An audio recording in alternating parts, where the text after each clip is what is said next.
Hi friends, welcome to simple cook with Raji. Ganapati ಹಬ್ಬದ 3 ದಿನದ ಸಡಗರ ಸಂಭ್ರಮ ಕೆಲವೊಂದು ಕ್ಷಣದ ತುಣುಕುಗಳನ್ನು ನಿಮ್ಮ ಜೊತೆ ಶೇರ್ ಮಾಡ್ಕೊಳ್ತಾ ಇದ್ದೀನಿ.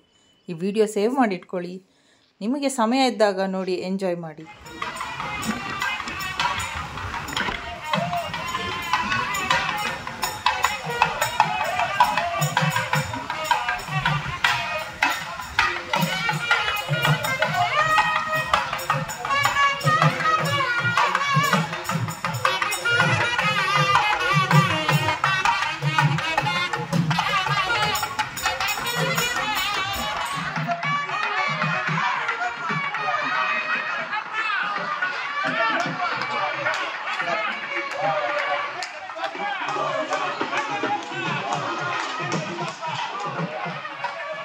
ವಿನಾಯಕ ಚೌತಿಯ ಮೊದಲನೇ ದಿನ ಗಣಪನ ದೇವಸ್ಥಾನದಲ್ಲಿ ಪೂಜೆ, ಹವನ, ಹೋಮ ಎಲ್ಲ ತುಂಬ ಚೆನ್ನಾಗಿ ನಡೀತಾ ಇತ್ತು. ಅದೇ ಸಮಯದಲ್ಲಿ ನಾನು ನಮ್ಮನೇಲಿ ದೇವರ ನೈವೇದ್ಯಕ್ಕೆ ಬೇಕಾಗಿರುವಂಥ ಅಡುಗೆ ಮಾಡ್ಕೊಳ್ತಾ ಇದ್ದೆ. ಮಗಳು ಹೂರ್ಣಕ್ಕೆ ಬೇಕಾಗಿರೋದೆಲ್ಲ ರೆಡಿ ಮಾಡ್ತಾಯಿದ್ಲು. ನಮ್ಮ ಮನೇಲಿ ಹೂರ್ಣ ಹೇಗೆ ಮಾಡ್ಕೊಳ್ತೀವಿ ಅಂದರೆ, ಹುರ್ಗಡ್ಲೆನ ಹುರಿದು ಪುಡಿ ಮಾಡ್ಕೊಳ್ತೀವಿ, ಹಸಿ ಕಾಯಿ ತುರಿನೂ ಅಷ್ಟೇ ಹುರಿದು ಪುಡಿ ಮಾಡ್ಕೊಳ್ತೀವಿ, ಹಾಗೆ ಎಳ್ಳನ್ನು ಹುರಿದು ಪುಡಿ ಮಾಡ್ಕೊಳ್ತೀವಿ, ಬೆಲ್ಲವನ್ನು ತುರಿದಿಟ್ಕೊಳ್ತೀವಿ, ಏಲಕ್ಕಿಗೆ ಒಂದು ಸ್ವಲ್ಪ ಸಕ್ಕರೆ ಹಾಕಿ ಪುಡಿ ಮಾಡಿಟ್ಟಿದ್ದಾರೆ. ಇಷ್ಟನ್ನು ಒಂದಕ್ಕೊಂದು ಹೊಂದ್ಕೊಳ್ಳೋ ರೀತಿ ನೀವು ಮಿಕ್ಸ್ ಮಾಡಿದ್ರೆ ನಮಗೆ ಹುರ್ಗಡ್ಲೆ ಹೂರ್ಣಕ್ಕೆ ರೆಡಿ ಆಗುತ್ತೆ. ಹುರ್ಗಡ್ಲೆ ಹೂರ್ಣ ರೆಡಿ ಆಗುತ್ತೆ. ನೀವು ಕರ್ಜಿಕಾಯಿಗೆಲ್ಲ ನೀವು ಒಣಕೊಬ್ಬರಿನ ಉಪಯೋಗಿಸ್ತೀವಿ. ಸಾಮಾನ್ಯವಾಗಿ ಹಸಿಕಾಯಿ ತುರಿನ ಉಪಯೋಗಿಸಿ ನೀವು ಈ ರೀತಿ ಹೂರ್ಣ ಮಾಡಿಟ್ಕೊಂಡ್ರೆ ನೀವು 15 ದಿನ ಬೇಕಾದರೂ ನೀವು ಸ್ಟೋರ್ ಮಾಡಿಟ್ಕೊಂಡು ಬೇಕಾದವಾಗ ಕಡುಬು ಮಾಡ್ಕೊಳ್ಬಹುದು. ನಾವು ಮುದ್ದೆ ತೊಳಸೋ ರೀತಿಯೇ ಅಕ್ಕಿ ಹಿಟ್ಟನ್ನು ಹಾಕಿ ತೊಳಸಿ ತೆಗೆದಿಟ್ಕೊಂಡಿದ್ದೀವಿ. ಈ ಹಿಟ್ಟನ್ನು ಮಾಡಿಸೋವಂಥ ಪದ್ಧತಿನೇ ಬೇರೆ. ಅಕ್ಕಿಯನ್ನು ನೆನೆಸಿ ಒಣಗಿಸಿ ಹುರಿದು ಮಿಲ್ಲಿಗೆ ಕೊಟ್ಟು ಪುಡಿ ಮಾಡಿಸಿ ತಂದಿಟ್ಕೊಳ್ತೀವಿ. ಅದನ್ನು ಉಪಯೋಗಿಸಿ ನಾವು ಕಡುಬು ಮಾಡೋದು. ನೀವೇನಾದರೂ ಪ್ಯಾಕೆಟಲ್ಲಿ ಇರುವಂಥ ಅಕ್ಕಿ ಹಿಟ್ಟು ನೀವು ಉಪಯೋಗಿಸೋದಾದರೆ ಅದನ್ನು ಊರು ತೆಗೆದಿಟ್ಟು ಆಮೇಲೆ ಮುದ್ದೆ ಮಾಡಿಕೊಂಡಾಗ ನಿಮಗೆ ತುಂಬ ಚೆನ್ನಾಗಿ ಬರುತ್ತೆ ಕಡುಬು. ಕಮ್ಮಗೆ ಇರುತ್ತೆ, ನೀವು ಟೇಸ್ಟ್ ತುಂಬ ಚೆನ್ನಾಗಿರುತ್ತೆ. ನೀವು ಹಸಿ ಹಿಟ್ಟಲ್ಲಿ ನೀವು ಮಾಡಿದ ಕಡುಬಿಗೂ ನೀವು ಈ ರೀತಿ ಹುರಿದು ಇಟ್ಟು ಕಡುಬಿಗೂ ಟೇಸ್ಟು ತುಂಬ ಡಿಫ್ರೆನ್ಸ್ ಇರುತ್ತೆ. ನಾವು ಕಡುಬುಗೆ ಹಿಟ್ಟು ಚೆನ್ನಾಗಿ ಬೇಯಿಸಿದ್ರೆ ಅದು ಸ್ಟೀಮ್ ಮಾಡೋ ಅವಶ್ಯಕತೆ ಇಲ್ಲ. ನೀವು ಹಿಟ್ಟು ಸರಿಯಾಗಿ ಬೇಯಿಸಿಲ್ಲ ಅಂದರೆ ಒಂದು ಸ್ವಲ್ಪ ಹೊತ್ತು ಸ್ಟೀಮ್ ಮಾಡಿದ್ರೆ ಕರೆಕ್ಟಾಗಿ ಪರ್ಫೆಕ್ಟಾಗಿ ರೆಡಿ ಆಗೋಗುತ್ತೆ. ಕಡುಬಿಗೆ ಪಾನಕ ಇರಲೇಬೇಕು. ನಮ್ಮ ಮನೆ ಪದ್ಧತಿಯಲ್ಲಿ ಪಾನಕ ತುಂಬಾ ಇಂಪಾರ್ಟೆಂಟ್, ತುಂಬಾ ಚೆನ್ನಾಗಿರುತ್ತೆ. ಹಾಗೆ ಜೀರ್ಣಕ್ಕೂ ಒಳ್ಳೆಯದು, ತುಂಬ ಆರೋಗ್ಯಕ್ಕೂ ಒಳ್ಳೆಯದು. ಪೂಜೆ ಎಲ್ಲ ಆದಮೇಲೆ ನಾನು ಮನೆಯಿಂದ ದೇವಸ್ಥಾನದ ಕಡೆ ಹೊರಟೆ. ಗಣಪತಿ ದೇವಸ್ಥಾನದಲ್ಲಿ ಹೋಗಿ ಸ್ವಲ್ಪ ಹೊತ್ತು ದೇವರ ಧ್ಯಾನ ಮಾಡಿಕೊಂಡು ಒಂದು 5 ನಿಮಿಷ ಅಲ್ಲೇ ಕೂತು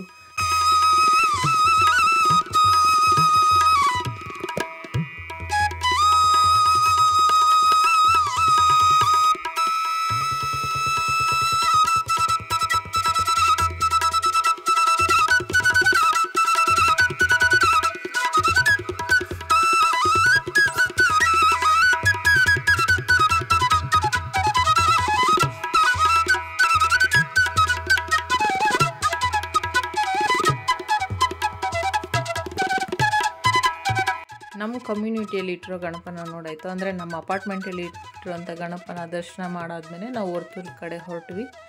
ಇದು ಹೊರ್ತೂರಲ್ಲಿ ಗಾಂಧಿ ಸರ್ಕಲಲ್ಲಿ ಇಟ್ಟಿರೋದು ಈ ಗಣೇಶನ್ನ.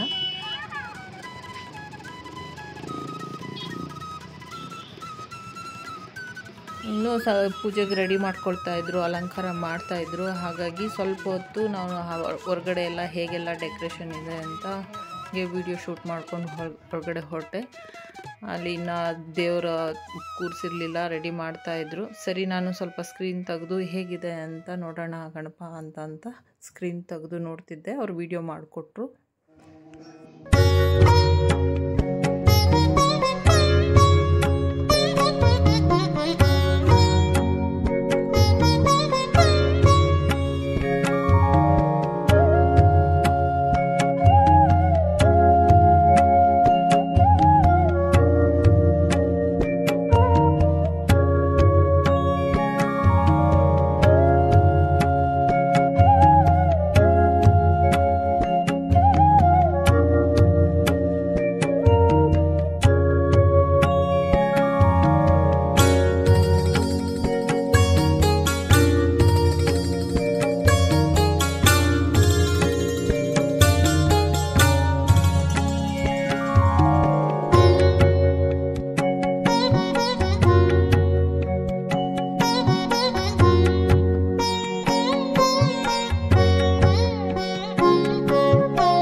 ಗಣಪತಿ ನೋಡ್ತಾ ಇದ್ದರೆ ನಿಮಗೇನು ಅನ್ನಿಸ್ತಾ ಇದೆ ಅಂತಲೂ ನನಗೆ ಕಮೆಂಟ್ಸ್ ಮುಖಾಂತರ ತಿಳಿಸಿ. ನನಗಂತೂ ತುಂಬ ಸುಂದರವಾದ ಗಣಪತಿ ನೋಡ್ತಾ ಇದ್ದೀನೇನೋ, ತುಂಬ ಕಣ್ಣುಗಳನ್ನೇ ನೋಡ್ತಾ ಇರಬೇಕು ಅನ್ನಿಸ್ತಾ ಇತ್ತು.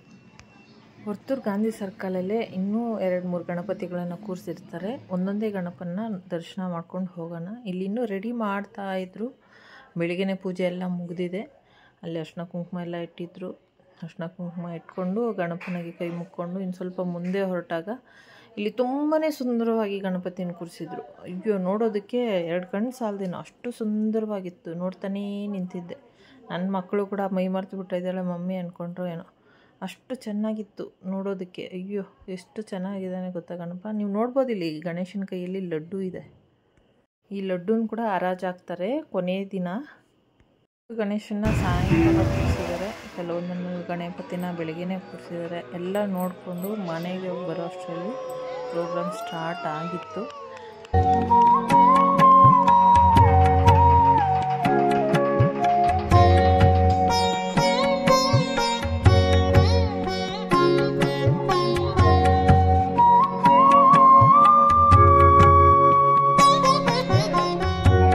ಮೊದಲನೇ ದಿನ ಹೊರಗಡೆಯಿಂದ ಸ್ಟಾಲ್ಸ್ ಬಂದಿದ್ವು, ಅಂದರೆ ದೋಸೆ ಕ್ಯಾಂಪ್ ಕೂಡ ಹಾಕಿದ್ರು. ಹಬ್ಬದ ಅಡುಗೆ ಮನೇಲಿ ಮಾಡಿದ್ರಿಂದ ನಾನು ದೋಸೆ ತಿನ್ನೋದಕ್ಕೆಲ್ಲ ಹೋಗಲಿಲ್ಲ, ಮನೆಯಲ್ಲೇ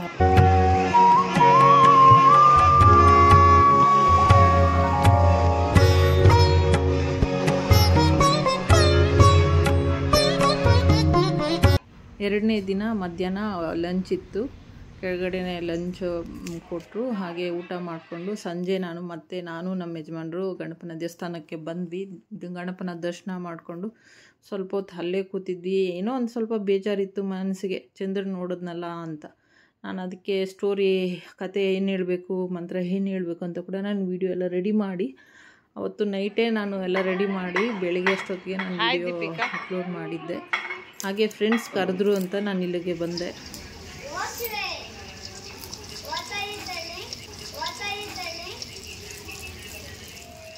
ಮಾಧುರಿ, ಪುನುಗುಲ್ಗೆ ಏನೇನು ಹಾಕಿದ್ಯಾ ಅಂತ ಹೇಳು ಮಾಧುರಿ. ఇంగ్రీడియంట్స్ ఏనేనా ಹಾಕಿದ್ಯಾ పునుగులకి? మినపప్పు రైస్ మంచిగా నానబెట్టుకొని రుబ్బుకొని మరీ పలుచగా కాకుండా మరీ గట్టిగా కాకుండా ఇలా పడితే జారేలాగా అలా రుబ్బుకొని ఇలా వేసి 4 hours సోక్ అవ్వాలి, అప్పుడు బాగుంటాయి. ನಾನು ಇದನ್ನ ಕನ್ನಡದಲ್ಲಿ ಬರ್ದಿರ್ತೀನಿ ಸ್ಕ್ರೀನ್ ಮೇಲೆ. ಕಲ್ಪನಾ, ಒಂದು ವರ್ಷ ಆಯ್ತು ನೀನು ಹೇಳಿ ರೆಸಿಪಿ ಹೇಳ್ತೀನಂತ, ಇನ್ನೂ ಹೇಳಿಲ್ಲ.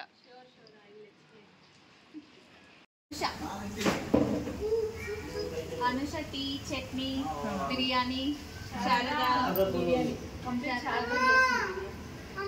అనుష కదా బిర్యానీ చేస్తాను. Sharada is main supporter. We are all supporter. అందరూ చేయేసాం. మేము నీది నాది కాదు, మనది.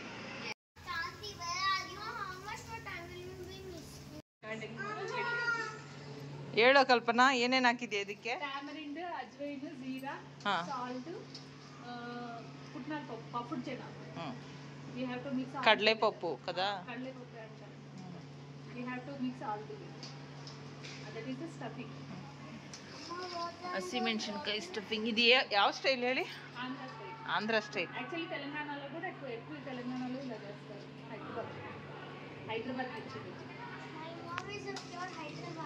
Yes. Pure Hyderabadi. Pure Karnataka. What?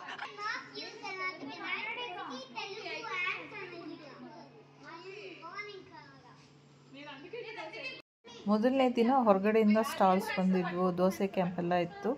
ಎರಡನೇ ದಿನ ಇಲ್ಲಿ ಇನ್ನೊಂದು ಸ್ಟಾಲ್ಸು. ಇಲ್ಲಿ ಅಪಾರ್ಟ್ಮೆಂಟಲ್ಲಿ ಇರೋರೇ ಕುಕ್ ಮಾಡಿ ಅದನ್ನು ಸೇಲ್ ಮಾಡ್ತಾರೆ. ಒಬ್ಬೊಬ್ಬರು ಒಂದೊಂದು ವೆರೈಟಿ ಫುಡ್ನ ಸ್ಟಾಲ್ಸ್ ಹಾಕಿರ್ತಾರೆ. ನಿಮಗೆ ಅದನ್ನು ತೋರಿಸ್ತೀನಿ. ಈ ಪುನುಗುಲಂತೂ ತುಂಬಾ ಕ್ರಿಸ್ಪಿಯಾಗಿ ಚೆನ್ನಾಗಿರುತ್ತೆ. ಹೇಗೆ ಮಾಡೋದು ಅಂತ ಕೂಡ ನಾನು ವಿಡಿಯೋ ಶೇರ್ ಮಾಡ್ತೀನಿ. ದೋಸೆ ಹಿಟ್ಟೇನೆ ಸ್ವಲ್ಪ ಗಟ್ಟಿಯಾಗಿ ಅದನ್ನು ರುಬ್ಬಿ ಒಂದಿನ ಎಲ್ಲ ಸೋಕ್ ಮಾಡಿಟ್ಟು ಅದನ್ನು ಫ್ರೈ ಮಾಡಿ ತೆಗಿತಾರೆ. ಮಿರ್ಚಿ ಬಜ್ಜಿ ತುಂಬ ಚೆನ್ನಾಗಿರುತ್ತೆ ಇವ್ರು ಮಾಡೋದು. ನೀವಿಲ್ಲಿ ನೋಡಬಹುದು ಎಷ್ಟು ಜನ ಸೇರಿದ್ದಾರೆ ಅಂತ. ಅಪಾರ್ಟ್ಮೆಂಟಲ್ಲಿ ಇರೋರೆಲ್ಲ ಇವತ್ತು ಕೆಳಗಡೆ ಇಳಿದಿರ್ತಾರೆ. ಮಕ್ಕಳೆಲ್ಲ ಪಾರ್ಟಿಸಿಪೇಟ್ ಮಾಡಿರ್ತಾರೆ, ಗೇಮ್ಸ್ ಆಡಿರ್ತಾರೆ, ಅದ್ರ ಪ್ರೈಸಸ್ ಎಲ್ಲ ಕೊಡ್ತಿರ್ತಾರೆ. ಹಾಗಾಗಿ ಎಲ್ಲರೂ ಕೆಳಗಡೆ ಇಳಿದಿರ್ತಾರೆ. ಒಬ್ಬೊಬ್ಬರು ಒಂದೊಂದು ರೆಸಿಪಿಗಳನ್ನ ಸೇಲ್ ಮಾಡ್ತಾಯಿದ್ರು, ಒಂದೊಂದು ವೆರೈಟಿ ಅವ್ರ ಮನೇಲಿ ಏನು ಡಿಫ್ರೆಂಟಾಗಿ ಮಾಡ್ತಾರೋ. ಅದನ್ನೆಲ್ಲ ಸೇಲ್ ಮಾಡ್ತಾಯಿದ್ರು. ಎಲ್ಲನೂ ಚೆನ್ನಾಗಿತ್ತು, ಎಲ್ಲರೂ ಚೆನ್ನಾಗಿ ಖುಷಿಯಾಗಿ ಎಂಜಾಯ್ ಮಾಡ್ತಾಯಿದ್ರು. ಇಲ್ಲಿಗೆ ಬರೋದಕ್ಕೆ ಮುಂಚೆ ಅಪಾರ್ಟ್ಮೆಂಟಲ್ಲಿ ಒಬ್ಬೊಬ್ಬರೇ ಇರ್ತಾರೆ, ಒಬ್ರಿಗೊಬ್ರು ಪರಿಚಯನೇ ಇರಲ್ಲ ಅನ್ನೋ ರೀತಿ ಇರ್ತಾರೇನೋ ಅಂತ ಆದರೆ ಇಲ್ಲಿಗೆ ಬಂದಮೇಲೆ ಗೊತ್ತಾಗಿತ್ತು ಇಷ್ಟೊಂದು ಜನ ಎಲ್ಲರೂ ಒಬ್ರಿಗೊಬ್ಬರು ಜೊತೆಯಲ್ಲೇ ಹಬ್ಬವನ್ನು ಆಚರಿಸ್ತಾರೆ, ಇಷ್ಟೊಂದು ಖುಷಿಯಾಗಿರ್ತಾರೆ ಅಂತ. ಊರುಗಳಲ್ಲಿ ಅಷ್ಟೇ ನೋಡ್ತಿದ್ದೆ ನಾನು, ಹಬ್ಬದ ಕಲ್ಚರ್ ಆಗಲಿ, ಹಬ್ಬದ ವಾತಾವರಣ ಆಗಲಿ. ಈಗ ನನಗೆ ಅಪಾರ್ಟ್ಮೆಂಟ್ ಮೇಲೆ ಬಂದಮೇಲೆ ನನಗೆ ಇಷ್ಟೊಂದು ಖುಷಿಯಾಗಿ ಹಬ್ಬವನ್ನು ಆಚರಿಸ್ತಾರೆ ಅಂತ ನನಗೆ ಅನುಭವ ಆಗಿದ್ದೇ ಅಪಾರ್ಟ್ಮೆಂಟ್ ಮೇಲೆ ಬಂದಮೇಲೆ. ಎಲ್ಲರೂ ಪ್ರತಿಯೊಬ್ಬರು ಚೆನ್ನಾಗಿ ಖುಷಿಯಾಗಿರ್ತಾರೆ, ಕೆಳಗಡೆ ಸಿಕ್ಕಾಗ ಖುಷಿಯಾಗಿ ಮಾತಾಡ್ತಾರೆ, ಎಲ್ಲ ಫ್ರೆಂಡ್ಸು ಚೆನ್ನಾಗಿರ್ತಾರೆ. ಬೇರೆ ಕಡೆ ಹೇಗೋ ಏನೋ ಗೊತ್ತಿಲ್ಲ, ನನಗೆ ಅಂತೂ ಈ ಅಪಾರ್ಟ್ಮೆಂಟಲ್ಲಿ ತುಂಬ ಖುಷಿಯಾಗಿರುತ್ತೆ ಅಂತ ಅನಿಸುತ್ತೆ.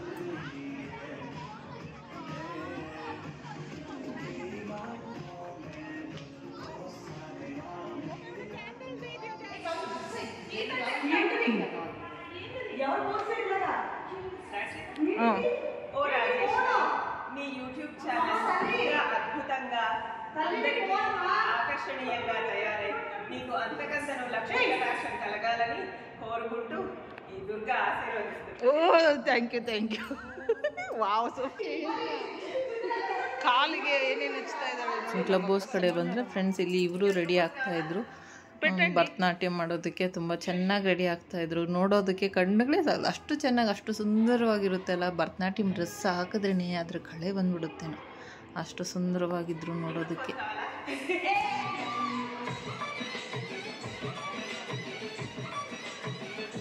ಇಲ್ಲಿ ನೋಡಿ, ಈ ಮಗು ನನ್ನ ಫೋನ್ ಕ್ಯಾಮ್ರಾ ಆನ್ ಮಾಡೋದಕ್ಕೆ ಮುಂಚೆ ತುಂಬ ಚೆನ್ನಾಗಿ ಡ್ಯಾನ್ಸ್ ಮಾಡ್ತಾಯಿತ್ತು. ಆನ್ ಮಾಡಿದ ತಕ್ಷಣವೇ ನಾನು ನೋಡ್ಬಿಟ್ಟು ಆ ಕಡೆ ಹೊಟ್ಟೆ ಹೋಯ್ತು. ಅದು ತುಂಬ ಚೆನ್ನಾಗಿ ಕುಣಿತಾ ಇತ್ತು, ಮ್ಯೂಸಿಕ್ ಎಲ್ಲ ಕೇಳಿಸ್ಕೊಂಡು.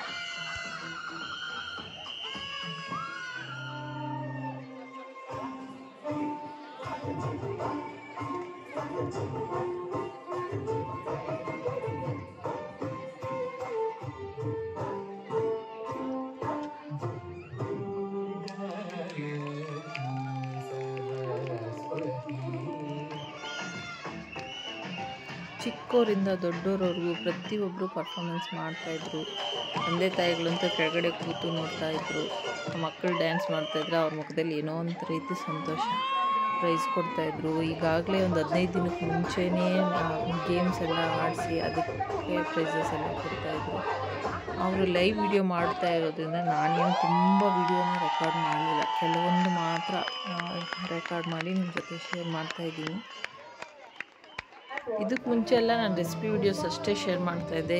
ಈಗ ಕೆಲವೊಂದು ಸೆಲೆಬ್ರೇಷನ್ಸು ನಿಮ್ಮ ಜೊತೆ ಶೇರ್ ಮಾಡ್ಕೊಬೇಕು ಅನಿಸಿ ನಾನು ಈ ವಿಡಿಯೋಗಳನ್ನೆಲ್ಲ ಶೂಟ್ ಮಾಡಿ ನಿಮ್ಮ ಜೊತೆ ಶೇರ್ ಮಾಡ್ತಾಯಿದ್ದೀನಿ. ನಿಮ್ಮ ಅನಿಸಿಕೆ ಅಭಿಪ್ರಾಯ ಏನು ಅಂತಲೂ ನನಗೆ ಕಮೆಂಟ್ಸ್ ಮುಖಾಂತರ ತಿಳಿಸಿ. 2ನೇ ದಿನ ಫಂಕ್ಷನ್ ತುಂಬ ಚೆನ್ನಾಗಿ ನಡೀತು, ಚೆನ್ನಾಗಿತ್ತು 2ನೇ ದಿನವೂ ಫಂಕ್ಷನು. ಈ ಸರಿ 3 ದಿನ ಅಷ್ಟೇ ಗಣಪನ ಕೂರಿಸಿದ್ರು. 3ನೇ ದಿನ ವಿಸರ್ಜನೆ ಮಾಡ್ತಿದ್ದಾರೆ. ಅದು ತುಂಬ ಚೆನ್ನಾಗಿ ಆಚರಿಸ್ತಾರೆ. ಅದನ್ನು ನೋಡಿ ಎಂಜಾಯ್ ಮಾಡಿ. ಗಣಪನ ಆಶೀರ್ವಾದ ಕೃಪೆ ಸದಾ ಕಾಲ ನಿಮಗೆ ಇರಲಿ ಅಂತ ದೇವ್ರನ್ನ ಬೇಡ್ಕೊಳ್ತೀನಿ.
ಬಪ್ಪ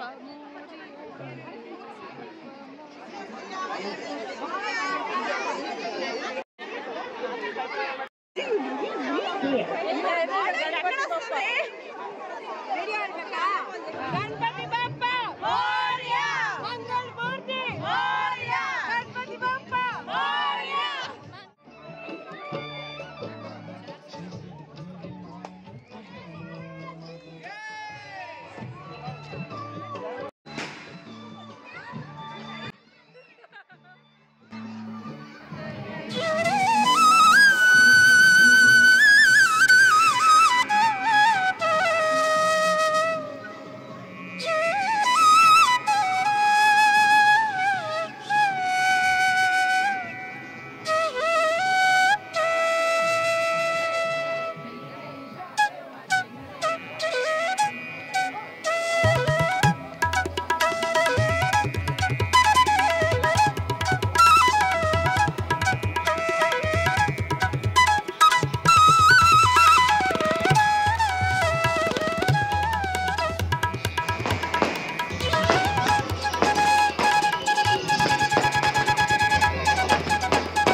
ಫ್ರೆಂಡ್ಸ್, ನೋಡಿದ್ರಲ್ಲ 3 ದಿನ ಗಣಪತಿ ಪೂಜೆ ಹೇಗೆಲ್ಲ ನಡೀತು.